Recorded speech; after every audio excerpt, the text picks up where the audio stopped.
তোষামত নয়, ক্ষমতাকে প্রশ্ন করাই গণমাধ্যমের কাজ। আমরা প্রশ্ন করতে চাই আপনার হয়ে, জানাতে চাই আপনি যা জানতে চান। শুরু করছি গ্লোবাল টেলিভিশনের নিয়মিত আয়োজন প্রশ্নগুলো সহজ। আমি নাজমুল আশরাফ। এই অনুষ্ঠানে আমরা চলমান নানা ঘটনার তথ্য এবং বক্তব্য তুলে ধরি। অতিথিদের কাছে জানতে চাই সেসব তথ্য বক্তব্যের প্রতিক্রিয়া ও বিশ্লেষণ। জাতীয় ঐক্যমত্য কমিশনের সাথে আজ তৃতীয় দফা বৈঠক করেছে বিএনপি।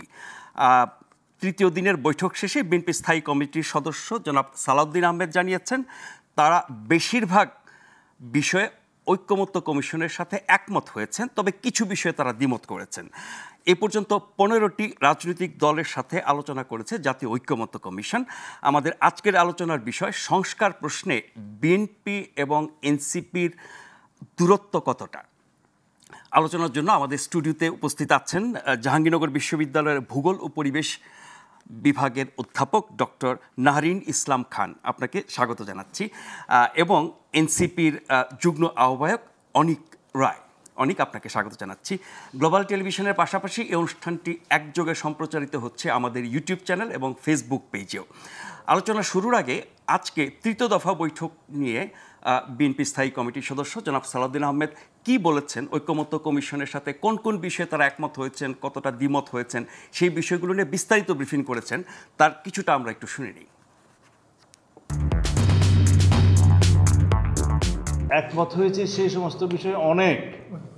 আপনারা যদি জিজ্ঞেস করতে যে কি কি বিষয়ে দ্বিমত হয়েছেন সেটা সুবিধা হতো, কারণ আমরা অধিকাংশ ক্ষেত্রে একমত হয়েছি। এখন কিছু কিছু বিষয় আছে যে আরও বিচার বিশ্লেষণ করতে হবে। যেমন প্রিয়াম্বলের ক্ষেত্রে আমরা বলেছি পঞ্চম সংশোধনীতে যা গৃহীত হয়েছে তা, অর্থাৎ পঞ্চদশ সংশোধনীর পূর্বে। তো ওনারা এখনও আমাদেরকে সেটা ফিডব্যাক দেননি। আর প্রজাতন্ত্রের ভাগে রাষ্ট্রের নাম পরিবর্তনের ক্ষেত্রে নাগরিকতন্ত্র জনগণতন্ত্রের বাংলা, সেটা ওনারা বলছেন যে এটা আমাদের কোনো স্ট্রং পজিশন না, সেটা আমরাও মনে করি। রাষ্ট্রধর্ম, ভাষা, প্রতিকৃতি প্রদর্শন, নাগরিকত্ব, সংবিধানের এই যে 7 ক এবং খ বিলুপ্তি, এটা অলরেডি ভার্ডিক্টে আছে, 15th অ্যামেন্ডমেন্টের বিলুপ্ত হয়ে গেছে। এগুলোর বিষয়ে সংস্কার কমিশনের প্রস্তাবের সাথে আমরা সম্পূর্ণ একমত। তাহলে এখানে 4, 5টা 6টা হয়ে গেল না? আর হচ্ছে রাষ্ট্র পরিচালনার মূলনীতির ভাগে যে বিদ্যমান সংবিধানের আর্টিকেল 8, 9, 10 এবং 12 ওনারা বিলুপ্ত করে এখানে নতুন একটা ভাগের কথা বলেছেন। অন্যান্য আর্টিকেলগুলোকে নিয়ে একটা ওনারা অনেকগুলো বিধান মৌলিক অধিকারের মধ্যে শিফট করে এখানে আর কিছু কিছু ইনক্লুড করতে বলছেন। তবে আর্টিকেল 8, 9, 10 এবং 12 বিলুপ্ত করার যে প্রস্তাবনা দিয়েছেন আমরা একমত। এবং আমরা এখানে প্রপোজ করেছি যে তদস্থলে পঞ্চদশ সংশোধনের পূর্বের অবস্থা, এই আর্টিকেলগুলো যা ছিল তা প্রতিস্থাপন করা। আর ওনারা মৌলিক অধিকারের এখানে যেহেতু ধর্মনিরপেক্ষতাবাদ ইত্যাদি ওনারা ডিলিট করার পক্ষে মত দিয়েছেন, আমরা সেটার সাথে একমত। ইন্টারনেটের ক্ষেত্রে তো একটা জাতীয় ঐক্যমত সৃষ্টি হয়েছে যে এটা এনশিওর করতে হবে রাষ্ট্রকে অ্যাজ ফান্ডামেন্টাল রাইটস। এখানে মজার বিষয় হচ্ছে যে এটা অলরেডি এনশিওর, শুধু রাষ্ট্রের কাজ হবে এটা যেন বন্ধ না করা। আরও অনেকগুলো বিষয় নিয়ে তিনি কথা বলেছেন। বলা যেতে পারে বেশিরভাগ প্রস্তাবের সাথে একমত বিএনপি। দ্বিমতের জায়গাগুলো আমরা জানি, কিছুটা তিনি বলেছেন, এর বাইরেও আছে। টানা 3 দিন তারা বৈঠক করলো। আপনাদের দলের পক্ষ থেকে এই প্রশ্ন প্রায় তোলা হয় যে বিএনপি সংস্কারের ব্যাপারে আন্তরিক না। টানা 3 দিন বৈঠক করলো, পুঙ্খানুপুঙ্খ আলোচনা করলো। ঐক্যমত্য কমিশনের পক্ষ থেকে বলা হলো বিএনপি এ ব্যাপারে অনেক বেশি আন্তরিক এবং তারা অনেক বেশি এনগেজড বা জড়িত হচ্ছে এই প্রক্রিয়াটির সাথে। সবশেষ যে অবস্থান শুনলেন বা এই 3 দিনের আলোচনার ফলাফল নিশ্চয়ই জানেন। তার ফলে বিএনপির সাথে এই সংস্কার প্রশ্নে আপনাদের দলের এনসিপির দূরত্ব কি কমে আসছে? প্রথমেই ধন্যবাদ, আমার সহ আলোচক আছেন আর উপস্থিত যারা দর্শকরা শুনছেন সবাইকেই আমার দলের পক্ষ থেকে জানাই শুভেচ্ছা। প্রথমত বিষয় হলো যে আমরা বিএনপিকে ধন্যবাদ জানাই। সংস্কার প্রয়োজন কি প্রয়োজন না এই বিষয়ে অনেক ডিবেটের পরেও যে বিএনপি এইভাবে জাতীয় ঐক্যমত্য কমিশনের সাথে রেগুলার সভা করছে, এজন্য বিএনপিকে ধন্যবাদ। আর সংস্কারের ব্যাপারে বিষয়টা হলো কি, সংস্কারের ব্যাপারে আমাদের আলাপ আলোচনা হবে, সবাই এক জায়গায় পৌঁছাবো সেটা হয়তো বা সবসময় সম্ভব না। ফলে একেবারে যে মানে আমরা যেটা চাচ্ছিলাম সেই আলাপ আলোচনাটা ওপেন হোক, সবাই যেন কথা বলে, আমরা যেন শুনতে পারি কে কি বলছে, কে কি সংস্কারের ব্যাপারে আলোচনা করছে। দেখবেন যে আমরা বারবার যেই সংস্কারগুলোর দিকে মনোযোগ দিতে যাচ্ছি, বিএনপির একটু কিন্তু সেই সংস্কারগুলোর দিকে মনোযোগ কম। যেমন মনে করেন আমরা যখনই বলতেছি প্রধানমন্ত্রীর ক্ষমতা, প্রধানমন্ত্রী সাংবিধানিকভাবে কতটা ক্ষমতাধর হবে, সেই জায়গায় কিন্তু বিএনপি তার পজিশন ডিফারেন্ট, সে কিন্তু প্রধানমন্ত্রীর ক্ষমতা রাখতে চায়। যেমন আমরা যখন বলছি যে একজন প্রধানমন্ত্রী 2 বারের বেশি কেন তার প্রয়োজন এটা দেশের প্রধানমন্ত্রী হওয়ার, বিএনপি কিন্তু এখানে একটা কি বলবো শব্দের মারপ্যাচ খেলছে যে টানা 2 বারের বেশি হতে পারবে না, কিন্তু টানা 2 বারের পরে একবার বিরতি নিয়ে আরেকবার চাইলেই তিনি হতে পারবেন। আবার আপনি লক্ষ্য করবেন আমরা বলছি যে একটা দলের ভিতরে গণতন্ত্র থাকতে হবে। সো দলের গণতন্ত্র কিভাবে এনশিওর্ড হবে, দলের গণতন্ত্র এনশিওর্ড হওয়ার জন্য আমরা বলেছি যে দলীয় যিনি প্রধান থাকবেন তিনি সরকার প্রধান হতে পারবেন না বা সংসদের প্রধান হতে পারবেন না। এই 3 ব্যক্তি 3 জন হবে, তখন কি হবে একটা ডিসিশন মেকিং, কিন্তু তখন আর ওই একক ক্ষমতার কিছু থাকবে না। বিএনপি কিন্তু এটার সাথে একমত না। আমরা বলছি যে সাংবিধানিক কমিটি গঠিত হতে হবে, জাতীয় সাংবিধানিক কমিটি এনসিসি গঠন হতে হবে। বিএনপি কিন্তু এনসিসি গঠনের সাথে একমত না। এখন এনসিসি গঠন হলে হবে কি, বিভিন্ন সাংবিধানিক দায়িত্বে বা বিভিন্ন সাংবিধানিক প্রতিষ্ঠানে কারা বসবে বা কোনো একটা ইমার্জেন্সি সিচুয়েশনে প্রধানমন্ত্রী কী সিদ্ধান্ত নেবেন সেটা কিন্তু অনেকখানি নির্ভর করবে এনসিসির উপর। আমরা যেটা জুলাই আগস্টে দেখেছি যে শেখ হাসিনা নিজেই বলে দিচ্ছে কি করতে হবে, গুলি করতে হবে না মারতে হবে, শেখ হাসিনার কোনো জবাবদিহিতার জায়গা নেই। তো আমরা যখনই বলছি যে একজন প্রধানমন্ত্রী তার জবাবদিহিতার আন্ডারে তাকেও থাকতে হবে, এবং একই সাথে আমরা যখন বলছি যে একটা শাসন ক্ষমতায় এমন কেউ মানে একক আধিপত্য তৈরি করতে পারবে না। দেখুন জুলাই আগস্টের পরে আমাদের অনেক আকাঙ্ক্ষা তৈরি হয়েছে, কিন্তু একটি আকাঙ্ক্ষা কিন্তু খুবই শক্তিশালী যে আর কেউ যেন ফেসিস্ট না হয়ে উঠতে পারে বা আর কেউ যেন শেখ হাসিনার মতো কর্তৃত্ববাদী না হয়ে উঠতে পারে। তো আমরা কিন্তু মূলত সেই জায়গাগুলোতে সবচেয়ে বেশি ফোকাস করতে যাচ্ছি যে প্রধানমন্ত্রী বা বাংলাদেশের যে স্টেট পাওয়ার, সেই স্টেট পাওয়ার যেন ব্যালেন্স হয়, এই পাওয়ার যেন একক না হয়ে ওঠে। যেমন একটা আমি যদি ছোট উদাহরণ দিই, যেমন মনে করেন আমাদের একটা নির্বাচন কমিশন গঠন হয়েছে। নির্বাচন কমিশন গঠন নিয়ে যে আইন, যে কিভাবে নির্বাচন কমিশন গঠন হবে, সেখানে আপনি বুঝবেন কেন আমাদের রাষ্ট্র দুর্বল, আসলে আমাদের কেন রাষ্ট্রীয় যে প্রতিষ্ঠানগুলো কেন দুর্বল। আপনি একটি সার্চ কমিটি করা হয়, এই সার্চ কমিটিতে কারা কারা নিয়োগপ্রাপ্ত হন, প্রধান বিচারপতির সুপারিশক্রমে একজন আপিল বিভাগের বিচারক এবং একজন হাইকোর্ট ডিভিশনের বিচারক। তো এই 2 জনের মধ্যে এখন আপনি চিন্তা করেন প্রধান বিচারপতি কিভাবে নিয়োগপ্রাপ্ত হন। প্রধান বিচারপতি প্রধানমন্ত্রীর সুপারিশে রাষ্ট্রপতি তার নাম ডিক্লেয়ার করে। তাহলে এইখানেও কিন্তু এক প্রকার মানে আমার লোক বসানোর প্রবণতা প্রধানমন্ত্রীর পক্ষে করা সম্ভব। এছাড়া যে 2 জন, সেই 2 জন আরও 2 জন কারা, একজন হলো মহা হিসাব নিরীক্ষক এবং আরেকজন হলো পিএসসির চেয়ারম্যান। তাহলে এই 2 জনও তো আসলে এক প্রকার সরকারি পদে, সরকারি যে ব্যবস্থাপনা সেটার মধ্যে দিয়ে যাচ্ছেন। এবং বাকি যে 2 জন, সেই 2 জন কারা, রাষ্ট্রপতি বিশেষ সুপারিশে 2 জনকে নেওয়া হয়। তার মানে আপনি দেখেন পুরো যে প্রক্রিয়াটা, এই যে সার্চ কমিটি গঠনের প্রক্রিয়াটা, এটা খুবই দলীয়।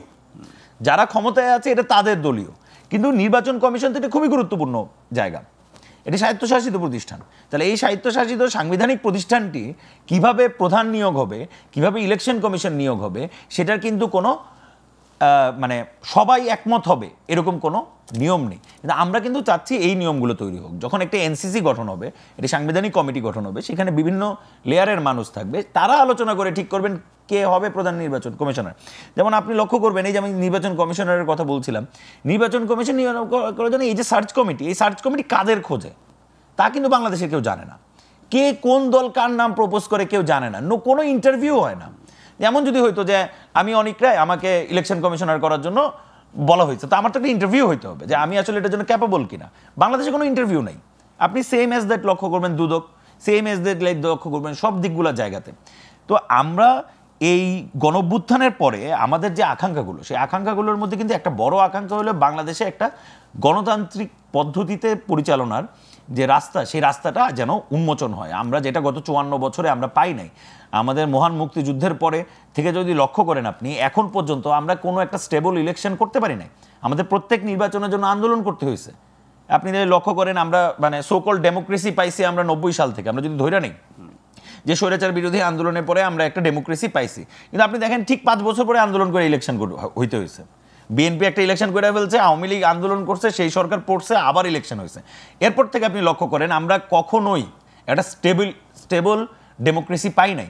আমরা আমাদের সাথে ইন্ডিয়ার নানান পলিসিতে বিরোধ থাকতে পারে, কিন্তু আপনি যদি লক্ষ্য করেন ইন্ডিয়ার যে নির্বাচন হয়, ইন্ডিয়ার জন্য তো নির্বাচন করা আরও কঠিন হওয়ার কথা। বিভিন্ন ভাষার লোক, বিভিন্ন প্রদেশ, বিভিন্ন রকমের সিস্টেম, এক এক এলাকায় এক এক রকমের আলোচনা। সেই জায়গা থেকেও একটা নির্বাচনের পরে কিন্তু কোনো রাজনৈতিক দল সেই নির্বাচনকে নিয়ে প্রশ্ন তোলে না। এর কারণ কি? কারণ তার প্রতিষ্ঠান শক্তিশালী। এবং বাংলাদেশে কি হয়েছে? বাংলাদেশে ৭১-এর পর থেকে এখন পর্যন্ত আমাদের প্রতিষ্ঠানগুলোকে তো কোনোদিন শক্তিশালী করা হয় নাই।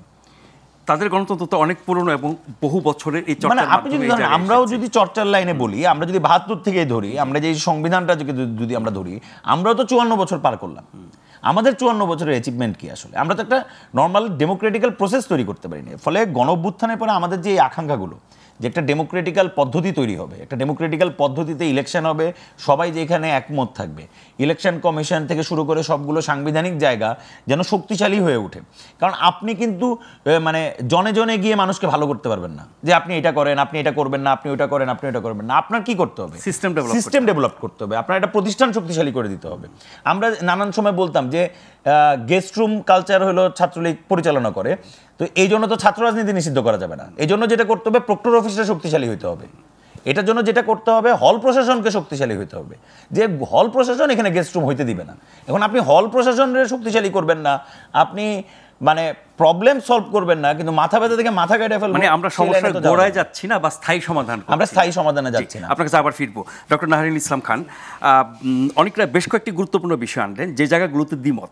আমরা শুনছি বিএনপি অনেকগুলোর সাথে একমত, এবং এ পর্যন্ত যারা জাতীয় ঐক্যমত্য কমিশনের সাথে 5টি সংস্কার কমিশনের সুপারিশ নিয়ে আলোচনা করেছে, সবাই বেরিয়ে বলেছে বেশিরভাগ ক্ষেত্রে একমত, কিছু কিছু জায়গায় দ্বিমত। এখন কিছুটা যতই কম হোক না কেন, গুরুত্বপূর্ণ যদি হয়, সেটি কিন্তু অনেক চিন্তার বিষয়।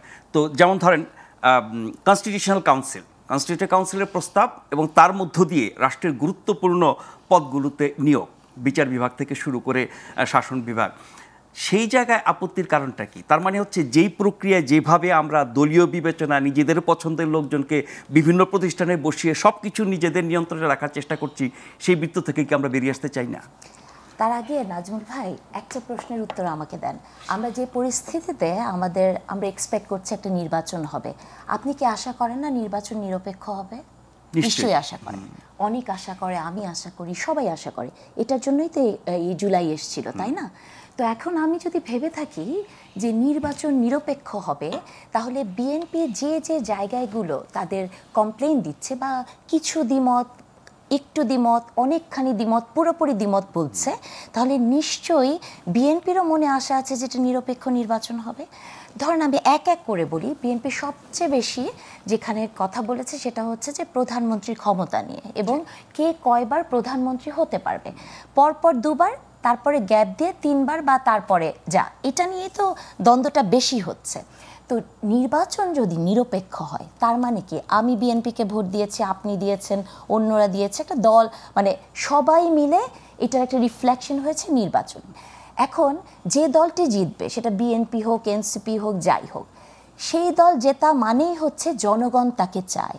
এখন জনগণ যদি চায়, তার মানে হচ্ছে ওই দলের প্রধান বা কে প্রধানমন্ত্রী হবে, পরোক্ষভাবে জনগণ নিশ্চয়ই তাকেই চাচ্ছে। জনগণ চাওয়ার কারণে তারা যা খুশি করবে না, এটা যা খুশি না। আমি বলছি আপনাকে, আমি ওই যুক্তিটাতে আপনাকে বলতে চাচ্ছি যে কেন প্রধানমন্ত্রী বা এই যে পরপর হওয়া নিয়ে তো অনেক বেশি ডিবেট হচ্ছে। তো জনগণ যদি চায়, তাহলে একটা দলে কে প্রধানমন্ত্রী হবে, কে হবে না, সে তো ভোট দিয়ে তাকে সেটা রিফ্লেকশন দেখিয়েছে। তার মানে যে এই যে পরপর 2বার হওয়ার পরে একটা, আমি মনে করি না যে এটা নিয়ে এত রিজিড হওয়ার কিছু আছে অন্য পক্ষের। মানে এনসিপি তো যদি বারবার নির্বাহী প্রধান হন, মাহাথির মোহাম্মদ হয়নি, হয়েছে তো। আমাদের দেশে যে চর্চা, আমাদের দেশে কোনো চর্চাই নেই আসলে। কারণ 54 বছরের কথা অনেক বললেন তো, 54 বছরে মানে আপনি একটা, উনি ভারতের গণতন্ত্রের কথা বললেন। 54 বছর বাংলাদেশে কি হয়েছে? শুধু স্বপ্ন দেখা, স্বপ্নভঙ্গ, তাই তো হয়েছে, তাই না? যাকে নিয়ে মানে 72, মানে 71 আমরা যেভাবে এই দেশে স্বাধীনতা পেয়েছি, হ্যাঁ, শেখ মুজিবুর রহমান, আমি মনে করি যে বাংলাদেশকে স্বপ্ন দেখিয়েছেন উনি, স্বপ্ন ভঙ্গ করিয়েছেন উনি, তাই না?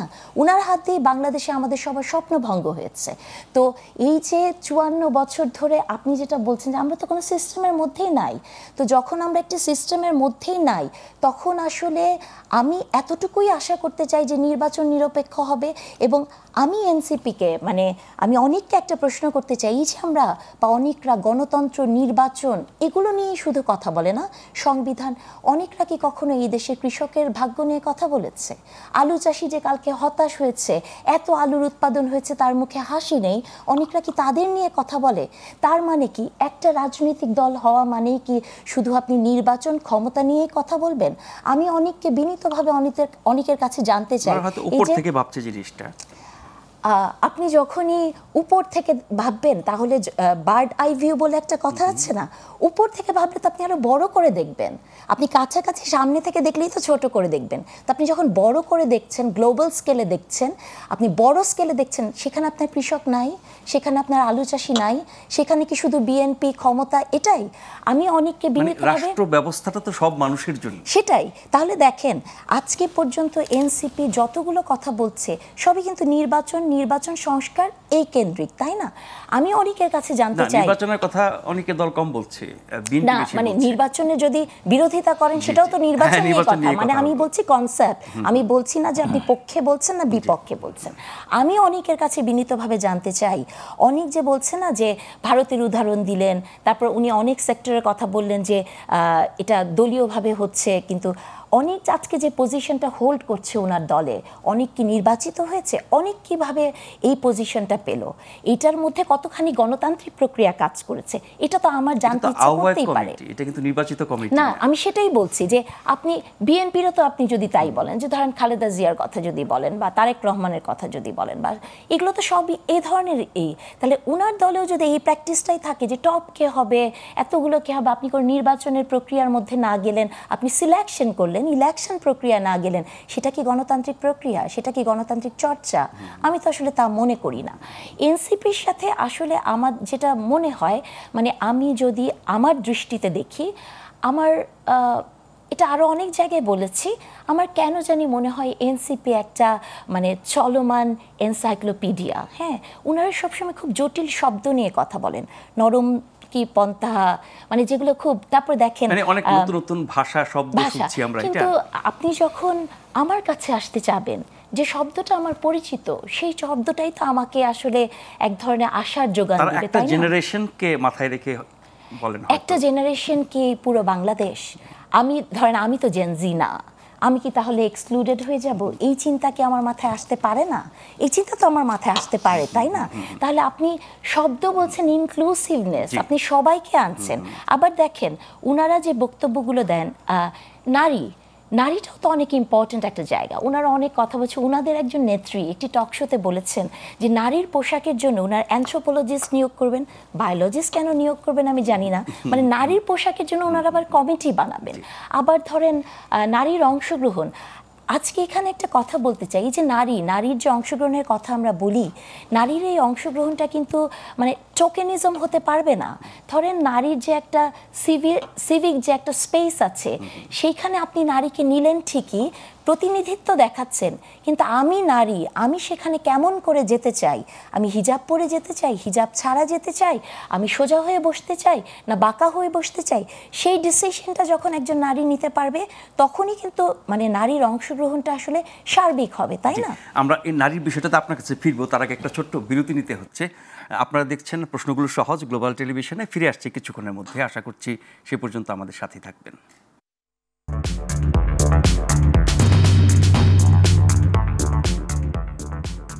ধন্যবাদ আমাদের সঙ্গে থাকবার জন্য। আপনারা দেখছেন প্রশ্নগুলো সহজ গ্লোবাল টেলিভিশনে।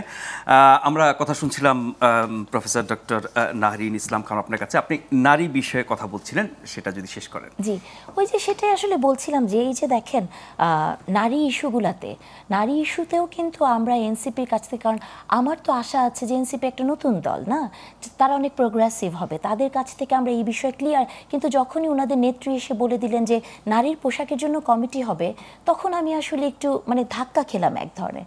আসলে হয়েছে কি, সেটা কি দেখেন পোশাকের স্বাধীনতা খর্ব করা? অফকোর্স আমি তো তাই মনে করি, কারণ হচ্ছে যে একজন নারী কি পড়বে, তার ডিসিশন কি হবে। আমি কি বিশ্বাস করি জানেন, বাংলাদেশের সমস্যা কি হয়েছে, বাংলাদেশে নারীবাদী একটা গালি হয়ে গেছে।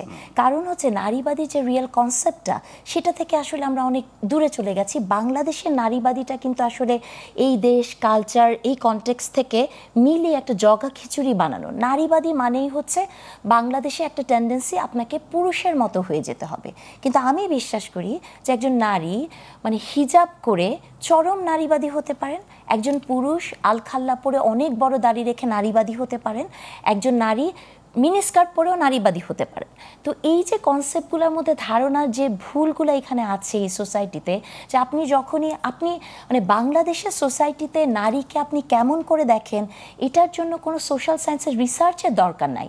আপনি জাস্ট অনুষ্ঠানের পরে কমেন্ট সেক্টরটাতে যাবেন, আপনি ওই সেকশনে যে কমেন্টগুলো শুধু পড়বেন, আজকে দেখবেন যে টার্গেট হবে শুধু আমি। হ্যাঁ, এই যে জঘন্য ভাষাগুলো লেখা হয় নারীর জন্য, বা আপনি দেখেছেন কয়েকদিন আগে ঢাকা বিশ্ববিদ্যালয়ে কি একটা ঘটনা ঘটেছে, হ্যাঁ, যে এই যে শব্দের ব্যবহার নারীর জন্য হয়, এই জায়গাগুলো আপনি কি মনে করেন যে যারা এগুলো লেখেন তারা দাবি করেন যে তারা ধর্মের প্রতি বিশ্বাস রেখে? সামাজিক মাধ্যমে এই মানুষগুলো কি বাংলাদেশের সংখ্যাগরিষ্ঠ মানুষকে প্রতিনিধিত্ব করে না? সংখ্যাগরিষ্ঠ মানুষকে এখন দেখেন যে সিচুয়েশনের মধ্যে দিয়ে যাচ্ছি, তাই তো মানে মনে হচ্ছে সংখ্যা গরিষ্ঠ মানুষকে প্রতিনিধিত্ব না করলেও তাদের ভয়েসটা কিন্তু আসলে খুব নরম নয়। এবং যে ঘটনাটা ঢাকা বিশ্ববিদ্যালয়ে ঘটেছে, আপনি কি মনে করেন না যে আপনি যদি রিয়েলি ইসলামের ফলোয়ার হন, আপনি যদি রিয়েলি ধর্মটাকে ভালোবাসেন, ইসলাম তো পুরুষকেও চোখের পর্দা করতে বলেছে, তাহলে একজন নারী যাই করুক না কেন, আপনার যদি চোখের পর্দা থাকে, তাহলে আপনি কেন নারীকে ওই চোখে দেখবেন? এই যে নারী বিদ্বেষী অবস্থান, সেটা সামাজিক মাধ্যমে হোক, সমাজে হোক, বা যে কোনো জায়গায় হোক, এটি তো আমাদের দেশে বরাবরই ছিল। সাম্প্রতিককালে কি এর প্রবণতা বেড়েছে? একটু মনে হচ্ছে, মানে এটা তো ধরেন সব সময় ছিল, এটা ঠিক আছে, কিন্তু এখন যেটা হয়েছে যে আমি তো ভেবেছিলাম জুলাইয়ের পরে সিচুয়েশন অন্যরকম হবে, কিন্তু জুলাইয়ের পরে যেটা হয়েছে যে যার ইচ্ছা যা খুশি তাই বলা যাচ্ছে, মানে স্বাধীনতার সুযোগ নিয়ে। হ্যাঁ, মানে এটা স্বাধীনতার ওই যে বলে না যে স্বাধীনতা পেলে আসলে হয়েছে কি, এদেশের মানুষ আসলে এত বছর একটা সাপ্রেশনের মধ্যে ছিল, তো এখন মনে করছে যে যা বলা যায়। যেমন দেখেন গত সপ্তাহে আমি একজন দেখলাম যে একটা পুলিশ অফিসার খুব ইন্টারেস্টিং একটা কথা বলেছে ঢাকা কলেজের মারামারিকে নিয়ে। বলেছে যে ওনারা যে কেন মারামারি করে সেটা আল্লাহই জানেন। হ্যাঁ, এবং এই যে দেখেন রুটিন করে প্রতি সপ্তাহে নাকি মানে একটা ঠিক সময় মারামারি লাগে। হ্যাঁ, তাহলে এই যে ঘটনাগুলো বা কিছু হলো, আমি তো ভেবেছিলাম যে এই জুলাইয়ের পরে আমাকে আর রাস্তা ব্লক দেখতে হবে না, আমাকে আমি কখনো তিতুমির কলেজের কাছে এটা আশা করিনি। আজকে ঢাকা কলেজ সিটি কলেজ মারামারি হয়েছে, এটা একটা রুটিন হয়ে গেছে। তারপরে এই যে অস্থিরতা, যখন তখন যে না সে খুশি মব কালচার করছে, রাস্তায় নেমে যাচ্ছে, আন্দোলন করছে, রাস্তা আটকে দিচ্ছে, যে খুশি যাকে আক্রমণ করছে, এই যে সামাজিক অস্থিরতা, এটা এই অভ্যুত্থান পরবর্তী বাস্তবতা কেন হলো?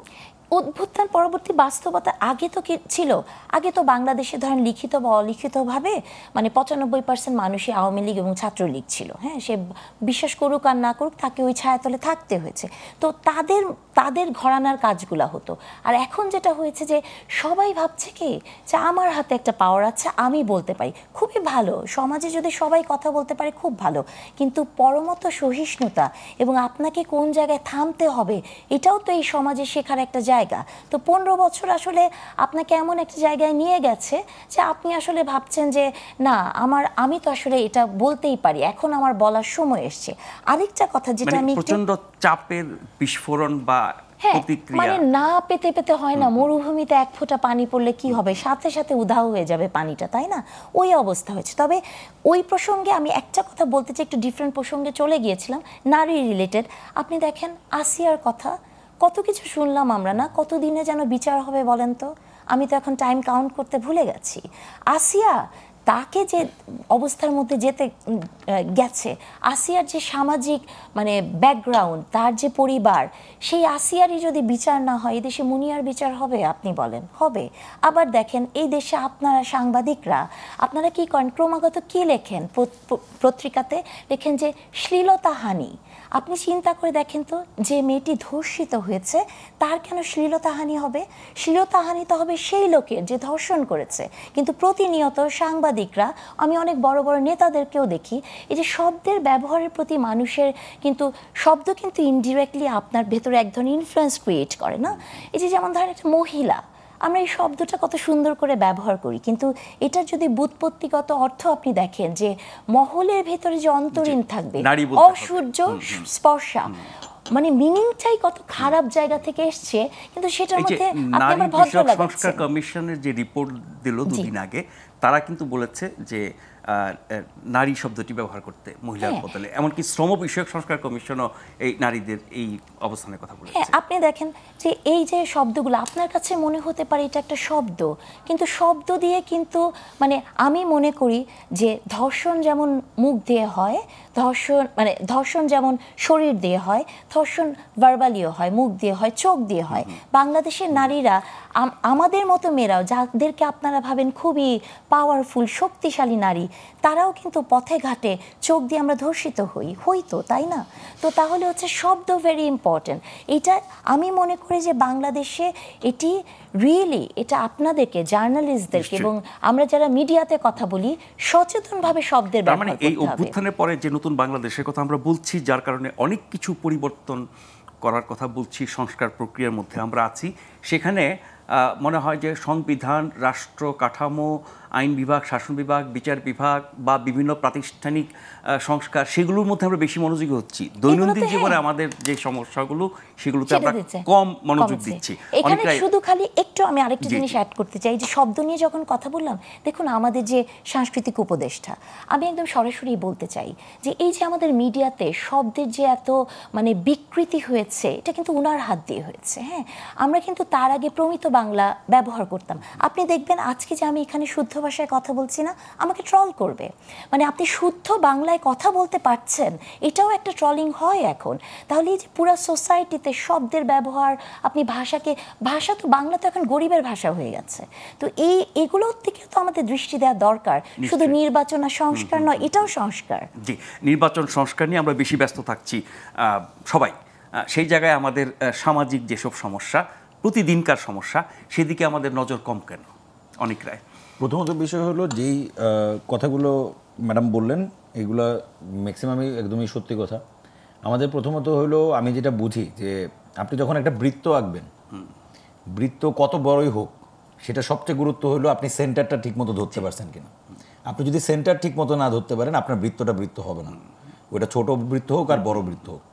সো আমি যদি ধরি যে বাংলাদেশের যে শাসন ক্ষমতা, বাংলাদেশ স্টেটের যে পাওয়ার সংবিধানে, সেটা কিন্তু বৃত্তর সেন্টার। এবং বাংলাদেশের 54 বছরের এতগুলো সমস্যার মূল সমস্যাটাই হলো আমাদের ওই সেন্টারটা ঠিক হয় নাই। আমাদের ওই পার্লামেন্ট হয়ে উঠতে পারে নাই। পার্লামেন্টে আপনি নারীর অধিকারের কথা বলবেন, এত বছর ধরে 30টা সিট দেওয়া আছে, 30টা না 50টা জানি সিট আছে। ওই সিট কিভাবে বরাদ্দ হয়? ওই নেতার বউ, ওই নেতার ছেলে মেয়ে, বা ওইখানে এনারে দিতে হবে। হ্যাঁ, সংরক্ষিত। আমরা শুনছি বিক্রি হয় এইসব পোস্ট, এমপি পোস্টগুলো বিক্রি হয়। তো নারীর ক্ষমতায়ন বইলা ওই শাসন ব্যবস্থার মধ্যে যা রাখা হয়েছে, সেটাও কিন্তু এক প্রকার দুর্বলতার শামিল। এখন আমরা কি প্রপোজাল দিতেছি? আমরা বলতেছি নারী আসন থাকতে হবে 100, এবং এই 100 ক্যান্ডিডেটকে জিতে আসতে হবে। এইটা হলো নারীর ক্ষমতায়ন। যখন একজন নারী ইলেক্টেড হয়ে আসবেন তার আসন থেকে, সেটা 2-3টা আসনকে মিলায় একটা আসন হইতে পারে সংরক্ষিত আসন, সেই আসনে যখন তিনি জিতে আসবেন, তখন তিনি কিন্তু ক্ষমতার পার্ট। এর আগ পর্যন্ত কিন্তু তিনি দয়া দক্ষিণের অংশ, দয়া দাক্ষিণ্য করা, এর বেশি কিছু না। আমি এসে 20 কোটি টাকা দিলাম, আমাকে সংরক্ষিত মহিলা আসনে বসায় দেওয়া হবে। তো আপনার নারীর ক্ষমতায়ন আপনি কই থেকে পাবেন? আপনি প্র্যাকটিসটা শুরু করবেন কোথা থেকে? আপনি তো জনে জনে মানুষকে ক্লাস নিতে পারবেন না। ওই যে বারবার আমি যেটা বলতেছি, একটা সিস্টেম তৈরি করতে হবে আপনাকে, যে সিস্টেম ডেমোক্রেটিক্যাল হবে, যে সিস্টেম প্রত্যেকটা জিনিসকে অ্যাড্রেস করবে। আপনি আপনার পার্লামেন্টে যে ফলে আমরা কি কারণে আসলে শাসন ব্যবস্থাটার উপর জোর বেশি দিচ্ছি, কারণ আমরা দেখতেছি 54 বছরে আমাদের ফেইলিয়ার এই শাসন ব্যবস্থার জন্য। আপনি সামাজিক সমস্যার কথা বলবেন, মনে করেন যে শ্রমিকদের আন্দোলন, আমি যদি শ্রমিকদের কথা বলি, আমাদের গার্মেন্টস শিল্প সবচেয়ে বড় শিল্প, আমাদের বৈদেশিক মুদ্রা অর্জনের মানে সিংহভাগই গার্মেন্টস থেকে আসে। তো গার্মেন্টস শিল্পের বর্তমানে অবস্থা কী? কতগুলো জায়গা আসলে কমপ্লায়েন্স মেনটেন করে ফ্যাক্টরি চলে, কতগুলো জায়গায় নারী শ্রমিক যে তার যে অধিকারগুলো, সেই অধিকারগুলো পাবে সেটা এনশিওর হয় কতগুলো জায়গায় আপনি মনে করেন যে যখন নারী শ্রমিক প্রেগনেন্ট থাকেন, তার যে মাতৃত্বকালীন ছুটি দেওয়ার কথা, কয়টা ফ্যাক্টরি মাতৃত্বকালীন ছুটি দেয়? কয়টা ফ্যাক্টরি মাতৃত্বকালীন ছুটির যে সময় তার যে বেতন পাওয়ার কথা সেই বেতন এনশিওর করে, এগুলো দেখবে কে? এগুলো দেখার জন্য তো আপনার একটা সিস্টেম রাষ্ট্রই দেখবে। ফলে এটা তো রাষ্ট্র দেখার কথা। এখন রাষ্ট্র কখন দেখতে পারবে? যখন রাষ্ট্র নিজে শক্তিশালী হবে। এখন বাংলাদেশের রাষ্ট্র কীরকম হয়? বাংলাদেশের রাষ্ট্র হয় হলো যে সাপোজ আজকেই আমাদের সাথে স্বাস্থ্য উপদেষ্টার যিনি বিশেষ সহকারী ডক্টর সাইদুর রহমান, তার সাথে একটা মিটিং ছিল কি ইস্যুতে? সুনামগঞ্জ মেডিকেল কলেজ ইস্যুতে। সুনামগঞ্জ মেডিকেল কলেজের একটা বিশাল বড় বিল্ডিং তৈরি করে ফেলা হয়েছে, কিন্তু সেখানে হাসপাতাল হচ্ছে না। ভার্সিটি শুরু হয়েছে 2021 সালে। এই যে কিছুদিন আগে আপনারা দেখেছেন যে আর্মি যেখানে শিক্ষার্থীদের উপর আক্রমণ করেছে, সেই শিক্ষার্থীদের সাথে নিয়ে আজকে আমাদের মিটিংটা ছিল। হসপিটাল ওপেন হচ্ছে না। কেন হসপিটাল ওপেন হচ্ছে না কেউ জানে না। 2024 সালের জুনে এই হসপিটাল ওপেন হওয়ার কথা ছিল, সেটা 2025-এ গেছে। এখন শোনা যাচ্ছে এটা 2026-এ যাবে। হাসপাতালের কাজ শেষ হয়, হাসপাতালের কাজ শেষ হয়েছে, কিন্তু বিল্ডিং কিন্তু হয়ে গেছে। তো বাংলাদেশে এরকম অসংখ্য জায়গায় জিনিসপত্র তৈরি করা ফেলা হয়েছে শুধুমাত্র দুর্নীতি করার জন্য, যে একটা যদি বিল্ডিং তোলা যায় এর জন্য টাকা বরাদ্দ হবে, আমরা বিল্ডিং তুলবো, কিন্তু কিভাবে প্ল্যান্ড হবে, একটা হসপিটাল কিভাবে এখানে গড়ে উঠবে সেটা কিন্তু কোনো ব্যবস্থা নাই।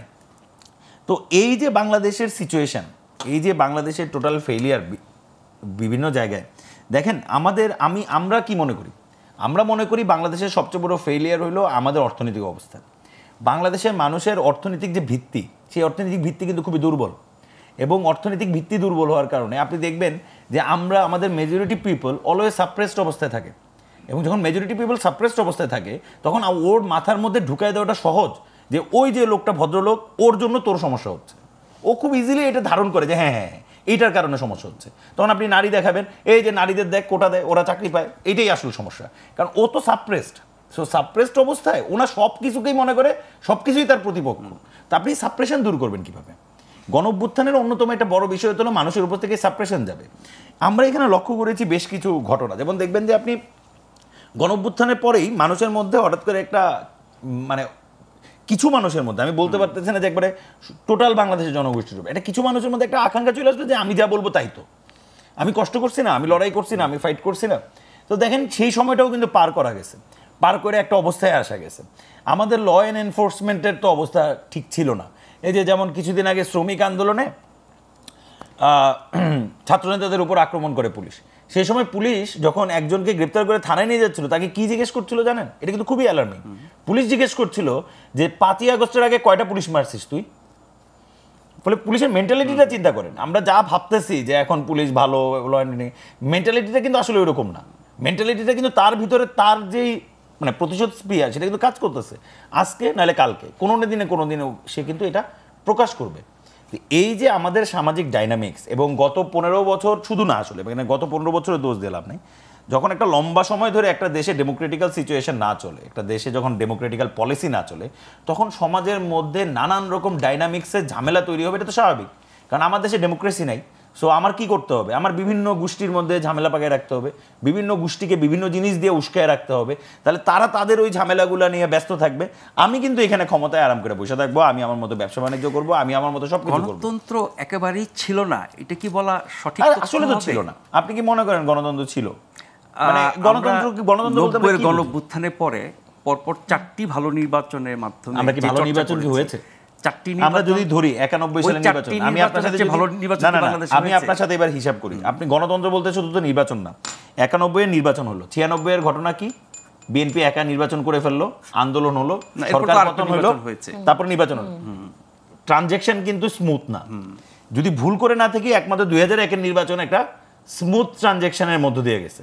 তারপর তো 1/11 আসলো।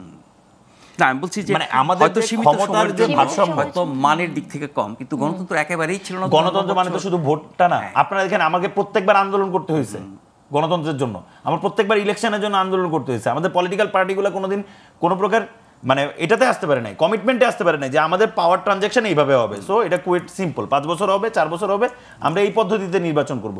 আমরা কিন্তু এখন পর্যন্ত কোনোদিন তৈরি করতে পারি। মানে গত 16 বছরের নির্বাচনের তুলনায় ওগুলো অনেক ভালো না বলে উপায় আছে। গত 16 বছরের মানে ওই আর কি, মানে আপনার তো ডে বাই ডে আপনার ফল ডাউন হবে। মানে আপনি মানে যতক্ষণ না সিস্টেম ডেভেলপ করবেন আপনি ফলেনই হবেন, আরো নিচে নামতে থাকবে আপনার। যখন ধরেন এই 54 বছর আসলে কিছুই হয়নি বলা হয়, তখন যাদের যা কিছু অর্জন সেগুলোকে যেন একরকম অস্বীকার করা, এরকম একটা ব্যাপার। না, এখন মনে করেন অর্জন হিসেবে আপনি যদি দেখেন 96 সালে বিএনপি কথা বলেন, বিএনপি প্রথম নির্বাচনটা কে করেছে? 96 বিএনপি তো করেছে। বিএনপি সরকারই তো না, করেছে, সেটি তো একটা আন্দোলনের প্রেক্ষিতে তত্ত্বাবধায়ক সরকার ব্যবস্থা করেছেন তো তিনি। একটি নির্বাচন দরকার করেছেন তো ছিল। তিনি। তাহলে আমার কথা হলো এই যে পলিটিক্যাল পার্টিগুলো এত এত বড় বড় আলাপ করে, ম্যাডামদেরও উচিত এই বিষয়গুলো নিয়ে আলাপ করা, যে নিশ্চয়ই বলবেন। 90-র পরে যে অভ্যুত্থানের মানে 90-এর অভ্যুত্থানের পরে 3 দলীয় তো একটা রূপরেখা হয়েছে। বাংলাদেশের মানুষ যে এই পুরাতন রাজনৈতিক দলগুলোর উপর ভরসা করবে, কিসের উপর ভরসা করবে? 3 দলীয় সেই রূপরেখা কোথায়? এটা কাগজের টুকরার মতো হয়তো বা কোনো ডাস্টবিনে পড়ে না, আছে। কিছু কিছু কোনো সিস্টেমই তো তৈরি করা হয়নি। ম্যাডাম, আপনার কাছে ফিরতে চাই, যেটা আমি আপনাকে শুরুতে বলেছিলাম যে কনস্টিটিউশনাল কাউন্সিলের যে প্রস্তাবটি, এটি তো রাষ্ট্রকে আরো ভালো করা, এবং যেটি বলছিলাম যে রাষ্ট্রের গুরুত্বপূর্ণ পদগুলোতে নিয়োগের ক্ষেত্রে একটা কাউন্সিল কাজ করবে। আর এখন ব্যক্তির ইচ্ছায় হয়, যতই আপনি বলেন রাষ্ট্রপতি, প্রধানমন্ত্রী, মন্ত্রিপরিষদ, সংসদ, সব কিছু তো এক ব্যক্তি কেন্দ্রিক আমাদের এখনকার ব্যবস্থায়। সে জায়গায় একটা কাউন্সিল যদি হয়, একটা সম্মিলিত সিদ্ধান্ত হয়, তাহলে ব্যক্তির ইচ্ছায় গোটা রাষ্ট্র পরিচালিত হতে পারে না। সেই কাউন্সিলের ব্যাপারে বিএনপির দ্বিমতের বিষয়টা কিভাবে দেখেন? হ্যাঁ, বিএনপি তো আসলে দেখেন, আমি বিএনপিকে যেভাবে দেখি, পোড়া খাওয়া গরু না পোড় খাওয়া গরু বলে না, মানে সেই অবস্থা। দেখুন, বিএনপি কিন্তু তাদের 31 দফা দিয়েছে, বহু আগেই দিয়েছে, কিন্তু তারপরে আবার কিছু পরিবর্তন আনছেন। কারণ হচ্ছে আমার মনে হয় যে গত 8 মাসে বিএনপি একটা ডিলেমার মধ্যে পড়ে গিয়েছে। কারণ জুলাইয়ের পরবর্তীতে বিএনপি হয়তো ভেবেছিল জিনিসগুলো অনেক বেশি স্মুথ হবে, কিন্তু যখন দিনের পর দিন আপনি সংস্কারের নাম বলে ইলেকশনের জন্য কোনো রোড ম্যাপ পাচ্ছেন না, বারবার বলার পরও পাচ্ছেন না, ইভেন আপনি যদি শুধু একজন মানে বাংলাদেশের প্রধান উপদেষ্টার ইলেকশন রিলেটেড কথাকে একটু জাস্ট ক্রোনোলজিক্যালি দেখেন, আপনি দেখবেন যে কোনো ক্রোনোলজি মেনটেন হচ্ছে না। তো একবার একটা ডেট আসে, আবার বলছে এটা, তো এরকম একটা মানে পর্যায়ে অনেকগুলো ধাপ পার হয়ে শেষে যেটা বলেছেন এটা কিন্তু উনি রিপিট করছেন। হ্যাঁ, সে শোনেন, এখানে আবার একটু পরিবর্তন লক্ষ্য করছি আমরা। ওনার মৌলিক বক্তব্যটা ছিল 25 সালের ডিসেম্বরের মধ্যে, আই রিপিট মধ্যে, তার মানে ডিসেম্বর হবে ডেডলাইন, তার আগে যে কোনো সময় হতে পারে, অথবা 26 সালের জুনের মধ্যে, সেখানে 26 সালের জুন বা তার আগে। এখন বলা হচ্ছে সরকারিভাবে, আজকেও শুনলাম, সেটি হচ্ছে যে 25শে ডিসেম্বর থেকে 26শে জুন, তার মানে 25শে ডিসেম্বরের আগের জায়গাটা কি বাদ পড়ে যাচ্ছে কিনা, 25শে ডিসেম্বর থেকে 26শে জুন, ওই 6 মাসের মধ্যে নিয়ে যাওয়া হচ্ছে। এটা তো আবার শুনলেন, আবার পরশু দিনে তো কার কাছে শুনলাম যে সংস্কার না হয়ে কোনো নির্বাচন নয়, নাহিদি মনে হয় বলছেন। না, সেটি তো এনসিপি না, সেটা বলছি, মানে এই যে এমনকি জামাতের সবশেষ এনসিপি বক্তব্য বলছেন, এনসিপি আর সরকার কি এক নয়? এটা দলীয় সরকার না, আবার যে দুইজন প্রতিনিধিত্বের কথা বলবেন তারা এখনো এনসিপির সদস্য না, সেই হিসেবে একটা শুনেন, আলাদা অবস্থান আপনি বলতে আমাকে পারেন। একটা কথা বলেন, ধরুন আমি বিএনপির উদাহরণ দিয়ে বলি, যে ধরুন তারেক রহমান সাহেব উনি বললেন যে কালকে থেকে আমি আর বিএনপিতে নাই, আমি বের হয়ে যে আরেকটা দল করব। মানে ধরেন বিএনপি যদি সরকারে থাকে, উনি যে দলটি করবে, আপনি কি বিশ্বাস করবেন যে ওই দলটি বিএনপি না? ধরেন আমি সরকারে আছি, আমি সরকার থেকে বললাম যে না আমি সরকারি আছি, কিন্তু আমি সরকার থেকে বের হয়ে যে আমি একটা দল করছি, আপনি বিশ্বাস করবেন যে ওই দলটার সাথে আমার কোনো সম্পৃক্ততা নাই?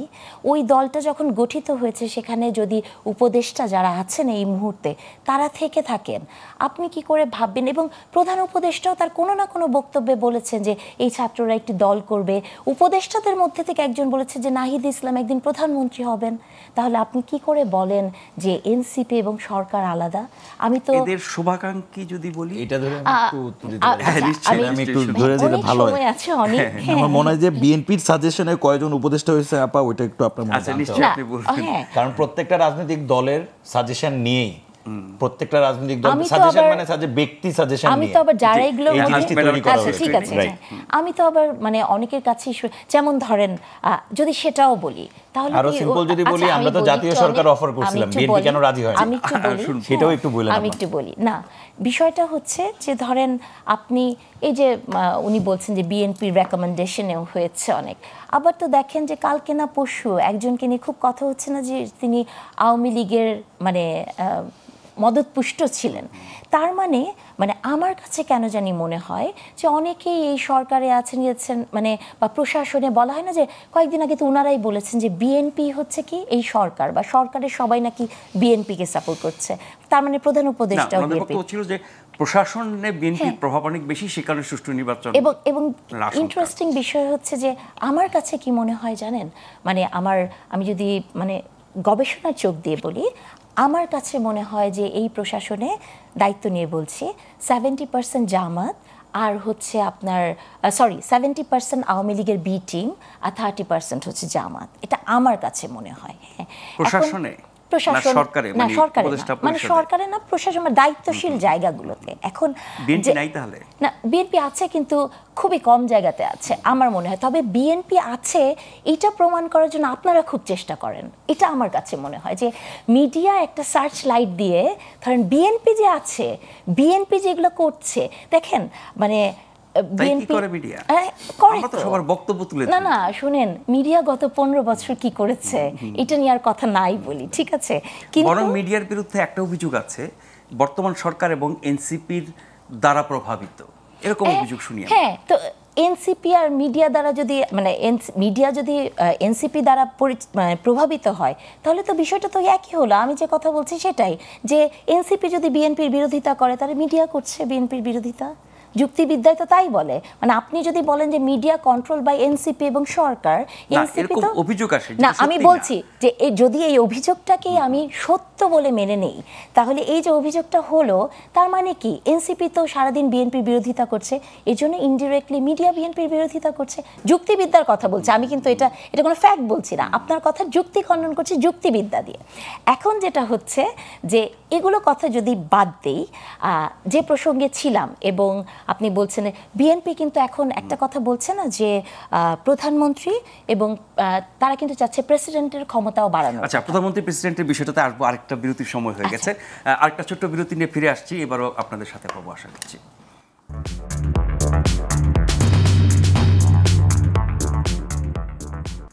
আমন্ত্রণ আরেকবার প্রশ্নগুলোর সহজ অনুষ্ঠানে, আপনারা দেখছেন গ্লোবাল টেলিভিশনে। অনিক রায়, আপনি ম্যাডামের ওই পয়েন্টে বলতে যাচ্ছিলেন যেখানে সরকার হচ্ছে এনসিপি, তিনি বলছিলেন এখন সরকারের সাথে এনসিপির সম্পর্কটা কেমন, এটা তো আমরা বিভিন্ন ঘটনায় বিভিন্ন ব্যক্তির কথায় আপনাদের দল হওয়ার আগ থেকে আমরা সেভাবে শুনে আসছি, ফলে এই সম্পর্ক আপনি কিভাবে আলাদা করবেন? প্রথমত বিষয় হলো এই সরকার তো সবার।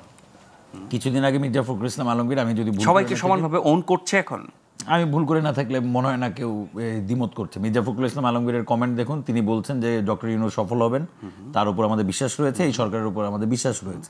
কিন্তু 2 দিন আগে বিএনপি সহ অনেক দলই এখন সরকারের ব্যাপারে অনেক বেশি ক্রিটিক্যাল, বিশেষ করে নির্বাচন। আমরাও ক্রিটিক্যাল, আমরাও তো কুয়েট ইস্যুতে ক্রিটিক্যাল। আমরা সরকারকে প্রচন্ড পরিমাণ প্রেশার করতেছি যে ইন্টারিম কি করছে। কুয়েটে একজন ভিসি, তার গদি কেন এত শক্তিশালী হবে যে যেখানে ছাত্ররা 30 ঘন্টা ধরে অনশন করছে, যেখানে ছাত্রদের উপর হামলা করলো, কারা হামলা করলো সারা বাংলাদেশ জানে। কুয়েটে শিক্ষার্থীদের উপর হামলা কারা করেছে সারা বাংলাদেশ জানে। কুয়েটে সেই শিক্ষার্থীদের হামলা করার পরে এবার যারা হামলায় আক্রান্ত তাদেরকে করা হলো বহিষ্কার। এই ভিসি তাহলে কার হয়ে রোল প্লে করতেছে? আমরা তো আমাদের জায়গা থেকে এখানে গভর্নমেন্টের ব্যাপারে ক্রিটিক্যাল যে গভর্নমেন্ট কেন এখানে স্টেপ ডাউন করতেছে না। যেই গভর্নমেন্ট এখানে বসছে সেই গভর্নমেন্ট ছাত্র শিক্ষার্থীদের আন্দোলনের কারণে এখানে এসে বসেছে।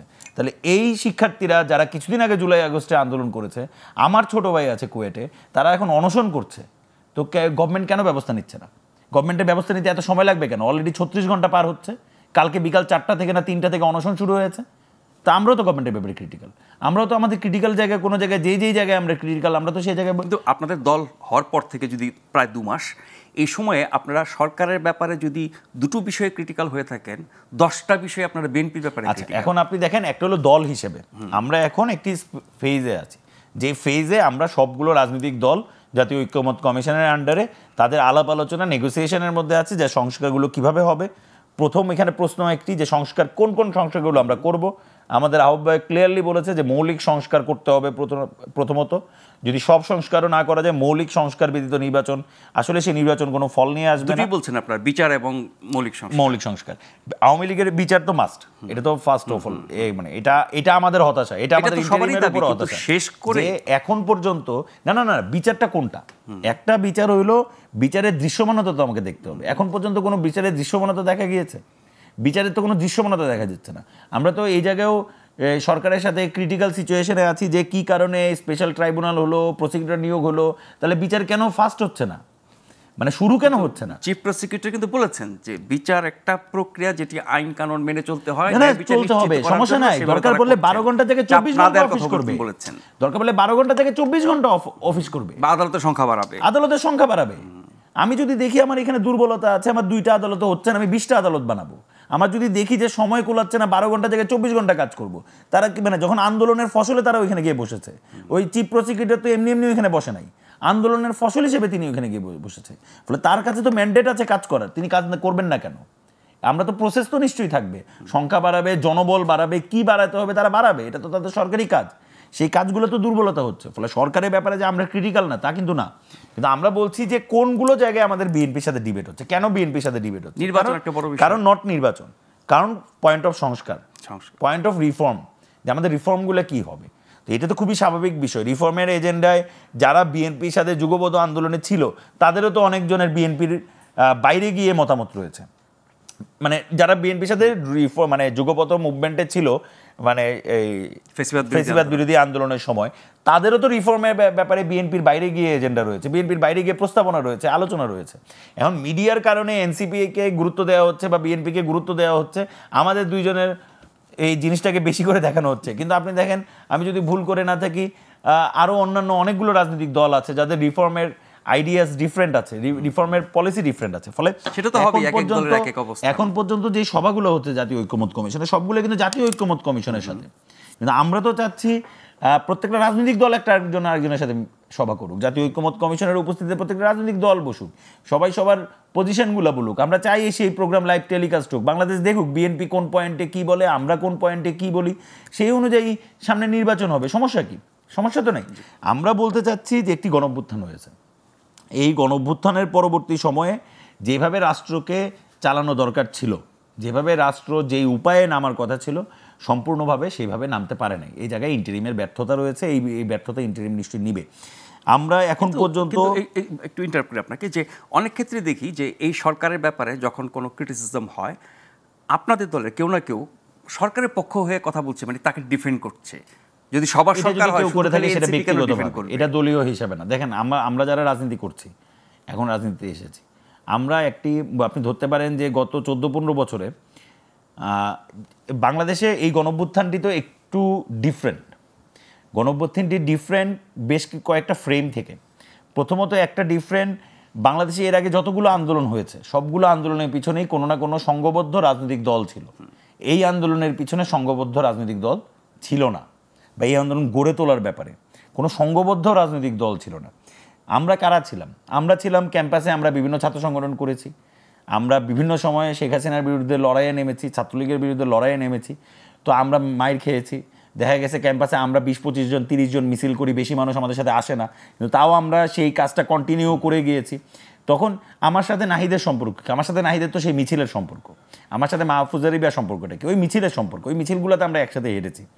ফলে আজকে যখন এবং এটি যেমন একটি ঘটনা যে এইরকম একটি শক্তি, যে শক্তিটাকে হয়তো বা আপনি কোনোদিন শক্তি হিসাবে মনে করবেন না, যে বাংলাদেশের রাজনৈতিক পট পরিবর্তন করায় দেওয়ার শক্তি, তো আসলে এটা না, কিন্তু এই শক্তিটাই প্রথমবারের মতো এই ঘটনাটা ঘটিয়েছে। এবং একই সাথে দেখেন, আপনি যদি আমাদের 52 থেকে বা আমাদের যদি 47-এর পর থেকে আমাদের রাজনৈতিক হিস্ট্রি যদি আপনি দেখেন, মুক্তিযুদ্ধকে যদি আপনি একটু আলাদা করে রাখেন, বাকি সকল আন্দোলনের শহীদদের সংখ্যাও যদি আপনি এক করেন, তাও তো আপনি এই জুলাই আগস্টের যে 36 দিনের শহীদের সংখ্যা সেটার সাথে মিলাতে পারবেন না, আকাশ পাতাল পার্থক্য।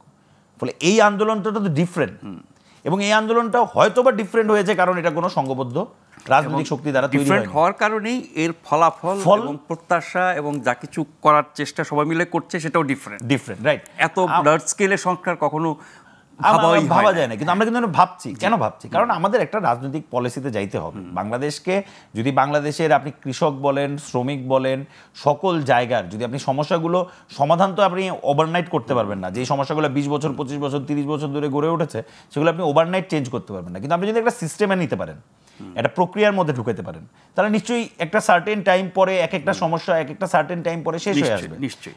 আর যে কথা প্রধান উপদেষ্টা বলেছেন, নিশ্চয়ই আপনারা একমত যে সংস্কার কতটুকু হবে এবং কতটুকু নির্বাচনের আগে বা পরে, এটা ঐক্যমতের ভিত্তিতে। বিএনপি একটি বড় রাজনৈতিক দল, জামাতও একটি বড় দল, আপনারাও এক নতুন অভ্যুত্থানের মাধ্যমে আসা দল, সবাই যদি একমত হতে না পারেন সব বিষয়ে, যেই মৌলিক বিষয়গুলোর মধ্যে আমরা পার্থক্য দেখছি এখন, তাহলে সেগুলো বাস্তবায়নের, আমরা তো জনগণের হাতে ক্ষমতা দেওয়ার জন্য বলছি, গণভোটে যাব আমরা, বিএনপি রাজি হোক। সেটাতে তো জনগণ কোনগুলাতে কেন রাজি হচ্ছে না? বিএনপি তো বড় দল, তাহলে বড় দলের গণভোটে ভয় কি?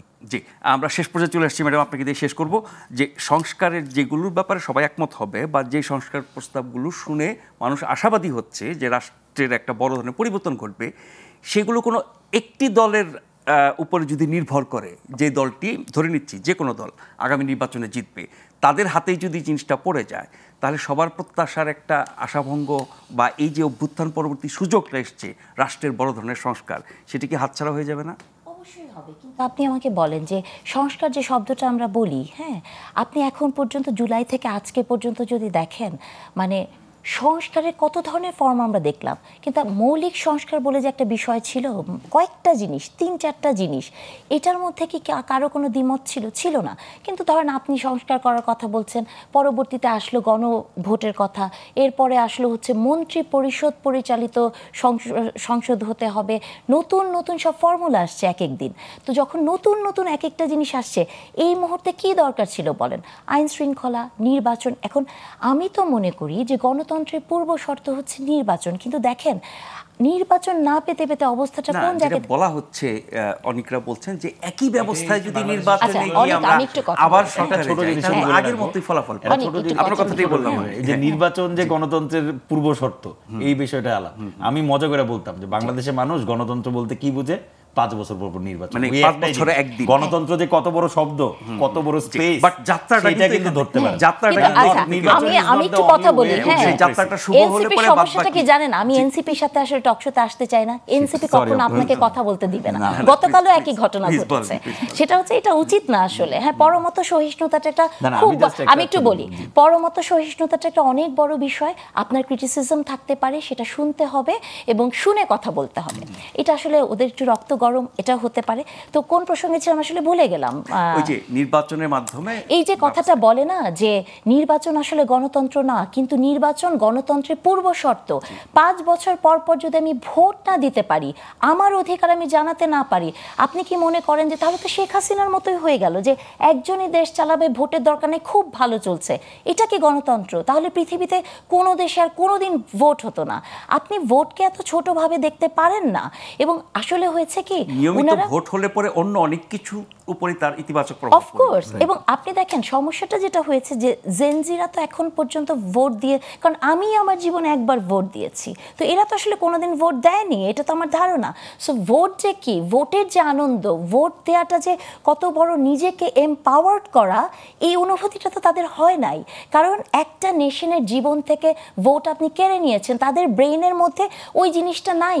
যে নাসি বাহিনী যেমন করেছিল, যে মাথার ভিতর ঢুকিয়ে দিয়েছিল জার্মানদের যে ইহুদিরা খারাপ, তো সেম ঘটনা এখানে ঘটেছে। আসলে অনেক কথাগুলোর উত্তর আমি দিতে চাই, কিন্তু যেমন ধরেন অনেকরা যে কথাগুলো বলে যে উনারা এই এই সরকারকে ক্রিটিসাইজ করে, এটা উনি বলেছেন। কিন্তু দেখেন, উনি প্রথমে কথাটা শুরু করলো কি দিয়ে? উনি বললেন যে এই সরকার তো সবার সরকার, আমাদের সরকার। 2 দিন আগেই উনারা বলেছেন এই সরকার বিএনপির সরকার। হ্যাঁ, এটা অনেকরাই বলেছেন। আবার এই যে উনারা যে ক্রিটিসাইজগুলো করেন, আমার কেন জানি মনে হয় হয়েছে কি, আসলে কনস্পিরেসি থিওরি বলে একটা কথা আছে না, মাথার মধ্যে কেন যেন সরল জীবন থেকে বের হয়ে গেছি তো আমরা। মানে সরল বলে থেকে, কারণ যে দেশে আপনি স্বপ্নই দেখতে পারেননি কখনো, স্বপ্নই বিক্রি হয়ে গিয়েছিল, স্বপ্নেরই রাজনীতিকরণ হয়েছে, সেই দেশে আপনাকে সরলভাবে চিন্তা করতে দিবে না। সো আমি খুব কমপ্লিকেটেড হয়ে গেছি।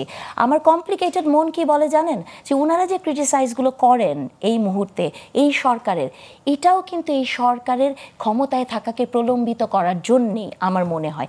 যেমন ধরেন ওনারা যে ক্রিটিসাইজগুলো করেন, মানে উনি একটু আগে যে ক্রিটিসাইজগুলো করেছেন সরকারকে নিয়ে, সেগুলোকে কেন জানি মনে হয় কি যে উনারা বলবেন যে সরকার ঠিক করছে না, সরকার বলছে, যেমন উনি যেটা বিচারের কথা বললেন, বিচার প্রক্রিয়া, হ্যাঁ বিচার প্রক্রিয়া হচ্ছে, আমি আসলে অনেক কথা বলতে পারলাম না, মানে আমি ওটাই এক লাইনে বলতে চাই যে আমার কেন জানি মনে হয় যে ওনারা ক্রিটিক করেন, এটার পেছনে নিশ্চয়ই কোনো রহস্য আছে, যে এই ক্ষমতাকে, এই মুহূর্তের এই সরকারকে একটু প্রলম্বিত করা, ওনাদের সময় দরকার, ওনারা দল করবে। তবে লাস্ট যে কথাটা আমি বলতে চাই সেটা হচ্ছে যে এই আন্দোলন আসলে জুলাইয়ের এই আন্দোলন নয়, মানে শুধু এতটুকু সময় নয়, এটার পেছনে অনেক ইতিহাস আছে। উনাদের দলের অনেককে দীর্ঘ 16 বছরের লড়াই হ্যাঁ, সংগ্রাম এবং আছে। উনাদের দলের অনেকে, উনি বলেছেন না ক্যাম্পাসে উনি মিছিল করেছেন, কিন্তু উনাদের দলের অনেক টপ মোস্ট নেতাদের কিন্তু আপনি দেখেছেন আওয়ামী লীগের ছত্রছায়া ছিল, ছাত্রলীগের ছত্রছায়া ছিল। লাস্ট যে কথাটা বলতে চাই, এটা বলতেই হবে, সেটি হচ্ছে যে কথাটা বললো যে সংরক্ষিত নারী আসন, আমি মানে ব্যর্থহীন কণ্ঠে বলতে চাই এই মুহূর্তে বাংলাদেশের নারীরা সেই অবস্থায় নাই যে তারা একটি সরাসরি নির্বাচন নির্বাচনে করবেন। জিতে আসতে কারণ পারবে। নির্বাচন অনেকে করতে সরাসরি নির্বাচিত হয়েছে, নির্বাচন সংখ্যাটা অনেক কম। করতে গেলে জি, জি। আপনাকে যেটা করতে হবে জি, জি। আর্থিক সচ্ছলতা হ্যাঁ, থাকতে হবে। হ্যাঁ, তবে এটা নিশ্চয়ই। করতে পারেন সংরক্ষিত আসনকে খুব মানে সূক্ষ্মভাবে স্ক্রুটিনি জি, করবেন। অনেক ধন্যবাদ প্রফেসর নাহরিন ইসলাম খান, অনেক ধন্যবাদ অনিক রায়। আপনারা যারা দেখছিলেন সবাইকে ধন্যবাদ জানিয়ে শেষ করছি। অনুষ্ঠানটি পুনঃপ্রচারিত হবে আগামীকাল সকাল 7টায়, আর এই অনুষ্ঠানে ফিরে আসবো আগামীকাল রাত 9টায়। সে পর্যন্ত সবাই ভালো থাকবেন। শুভরাত্রি।